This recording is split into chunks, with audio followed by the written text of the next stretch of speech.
لیکن آج ہمارا قافلہ ایک ایسی منزل کی طرف رواں دواں ہے جو کہ نہ صرف اپنے اندر حیرتوں کے کئی باب چھپائے بیٹھی ہے، بلکہ وہاں پر پہنچتے ہی 21ویں صدی کے جدید ترین آلات بھی بے بس ہو جاتے ہیں۔ تو چلیے اپنا رخت سفر باندھیے تاکہ ہم امریکہ کی اس سرزمین کی طرف میوے سفر ہو سکیں جہاں یہ وادی حیرت ہماری منتظر ہے۔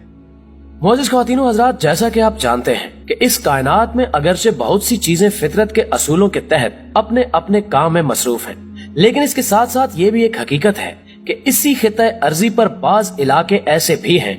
جہاں موجود حیرتوں کے بہتے دریا گزشتہ کئی صدیوں سے انسان کو دعوت فکر دے رہے ہیں، جن میں سے ایک امریکی ریاست میکسیکو کے دامن میں موجود یہ ایک اسپیشل زون بھی ہے،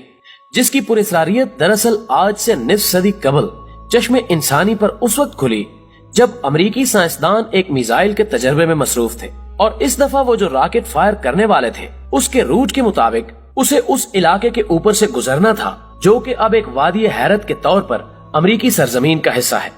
ناظرین، یہ 7 جولائی 1970 کا دن تھا جب پہلی بار اس علاقے کی ہولناکیاں اور یہاں موجود بعض نہ سمجھ آنے والے عوامل انسان کے احاطہ فکر میں آئے۔ دستیاب معلومات کے مطابق امریکی ماہرین کو ایک میزائل کا تجربہ کرنا تھا اور مقررہ روٹ کے مطابق اس میزائل کو اپنے ہدف تک پہنچنے سے قبل اس مخصوص زون سے گزرنا تھا،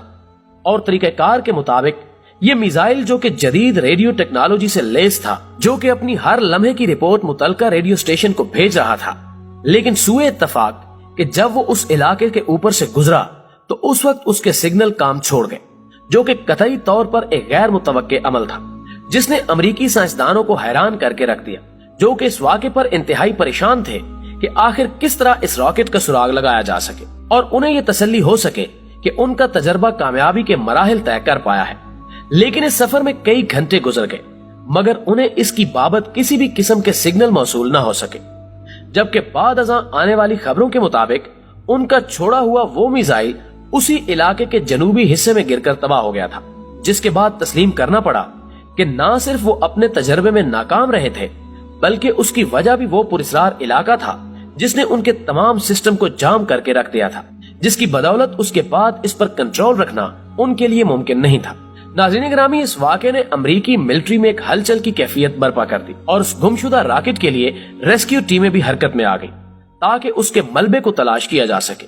لیکن 17 دن کی مسلسل کوششوں کے باوجود وہ ٹیمیں یہ سراغ لگانے میں کامیاب نہ ہو سکیں کہ آخر اسے زمین کھا گئی ہے یا آسمان نکل گیا ہے، اور اتفاق سے جب چند راہگیروں نے یہ کہہ کر ان کی رہنمائی کی